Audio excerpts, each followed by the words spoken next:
नमस्कार, ओम शांति। बहुत बहुत स्वागत और अभिनंदन आप सभी का 18 अप्रैल 1982 की अव्यक्त मुरली चर्चा में। तो आज प्यारे शिव बाबा ने हम बच्चों से अपने ऊंचे ब्राह्मण कुल की लाज रखने की बात कही है ना? ऐसा लगता है जैसे बाबा खास उन बच्चों से मिलने आए हैं जिनके दिल में स्नेह और मिलन की गहरी प्यास है। बिल्कुल। हाँ। और बाबा ने ये भी साफ किया कि सिर्फ बाप का बन जाना या ये श्रेष्ठ जीवन अच्छा लगना या फिर जैसे ब्राह्मण परिवार का जो निस्वार्थी स्नेह है उसकी तरफ खिंचना, ये भी आत्मा की एक खासियत है और यही उसे बाबा के और करीब ले आती है। ब्राह्मण बनना मतलब स्वर्ग के अधिकार का, वर्षे का अधिकारी बनना, ये तो जन्मसिद्ध अधिकार है। सही बात है। तो ये ब्रह्मा कुमार या कुमारी का लेबल ये कोई ऐसी वैसी बात नहीं है, ये तो एक अविनाशी स्टैंप है। हाँ, अविनाशी स्टैम्प जो सीधा हमारे भाग्य से जुड़ता है। और इतना ऊंचा भाग्य और पहचान जब मिलती है तो फिर उसे निभाने की जिम्मेदारी भी वो भी तो उतनी ही बड़ी है। हाँ बिल्कुल। बाबा ने इसी बात पर जोर दिया है, ब्राह्मण कुल की लाज रखना। और सोचने वाली बात है, दुनिया में लोग मतलब कितनी क्षणभंग और मान मर्यादा, लौकिक लोक लाज के लिए क्या कुछ नहीं करते। सब कुछ दांव पर लगा देते हैं। बिल्कुल, भले ही उससे अनेक जन्मों का सुख और वो हीरे जैसा जीवन ही क्यों न चला जाए। और यहीं बाबा एक बहुत गहरा सवाल उठाते हैं कि ठीक है, दुनियावी इलाज का तो इतना ध्यान रखते हैं, तो क्या इस सबसे ऊंचे ब्राह्मण कुल की इलाज का कोई मूल्य नहीं? वो कुल जिसकी चोटी स्वयं परमात्मा है।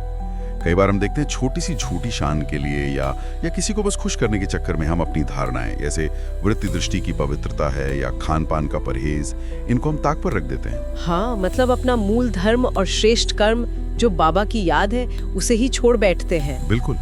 ये सौदा कितना महंगा पड़ता है ना? हाँ, और बाबा का इशारा भी बिल्कुल साफ है, हम किसी साधारण कुल के मतलब है ही नहीं। उन आत्माओं को जो अभी अज्ञान में है, जो कभी खुश कभी नाराज होती रहती हैं, उनको राजी रखने के लिए सर्वज्ञ परमात्मा पिता की आज्ञा तोड़ना, इसमें हम पाते क्या है और गवाते क्या है, सोचने वाली बात है। सही कहा। बाबा ने तो दुनिया की हालत का नजारा भी दिखाया, जैसे होलिका दहन के लिए लकड़ियां इकट्ठी हो चुकी हैं। हाँ। यानी विनाश बिल्कुल सामने खड़ा है। बिल्कुल। तो ऐसी दुनिया की झूठी लाज रखना, इसमें समझदारी कहाँ है ही नहीं जी। और इसी से जुड़ी एक और बहुत महत्वपूर्ण चेतावनी बाबा ने दी है, वो है होशियारी या चतुराई से बचने की। अच्छा। हाँ, कुछ आत्माएं सोचती हैं कि दुनियावी लाज भी निभा लें और ब्राह्मण जीवन में भी अच्छे कहलाएं। उन्हें लगता है शायद कि बाप दादा को या निमित्त बनी आत्माओं को क्या पता चलेगा, छुपा लेंगे। हाँ, लेकिन बाबा कहते हैं कि भले वो ऊपर से सेवा में नाम कमा ले, सहयोग का लेबल भी मिल जाए, पर अगर अंदर और बाहर में फर्क है, अंदर एक बाहर दूसरा वाली बात, हाँ। तो जन्म जन्म के जो असली टाइटल हैं, सर्वगुण संपन्न, 16 कला संपन्न, संपूर्ण निर्विकारी, वो गंवा देते हैं।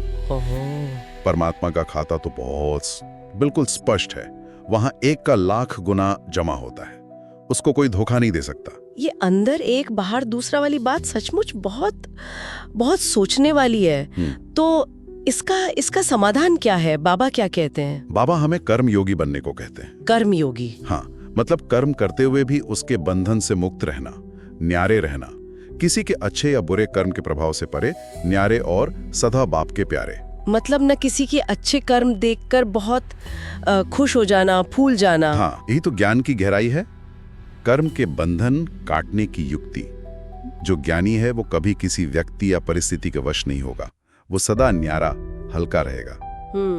अच्छे को अच्छा जानकर उसका संग करेगा, लेकिन बुरे को देखकर भी घृणा नहीं करेगा, बल्कि रहम रखकर उसके परिवर्तन की एक शुभ भावना रखेगा।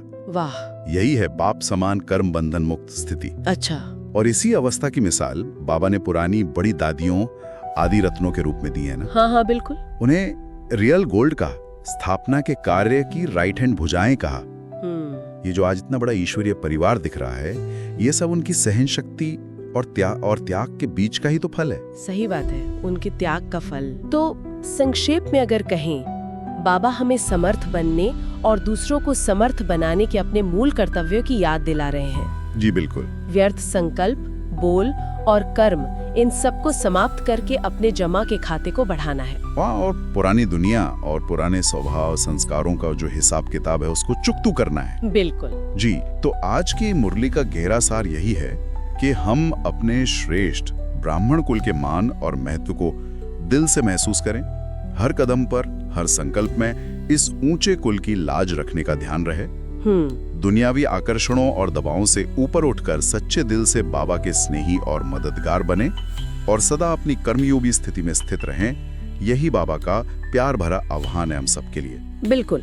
तो इस गहरी चर्चा के बाद एक विचार मन में उठता है कि हम अपनी रोजमर्रा की जिंदगी में किन छोटी छोटी, शायद अनजानी सी लगने वाली बातों में अपने इस अविनाशी ब्राह्मण कुल की लाज की बजाय दुनिया की वो अल्पकाल की लोक लाज को ज्यादा महत्व दे बैठते हैं। इस पर विचार जरूर कीजिएगा। ओम शांति।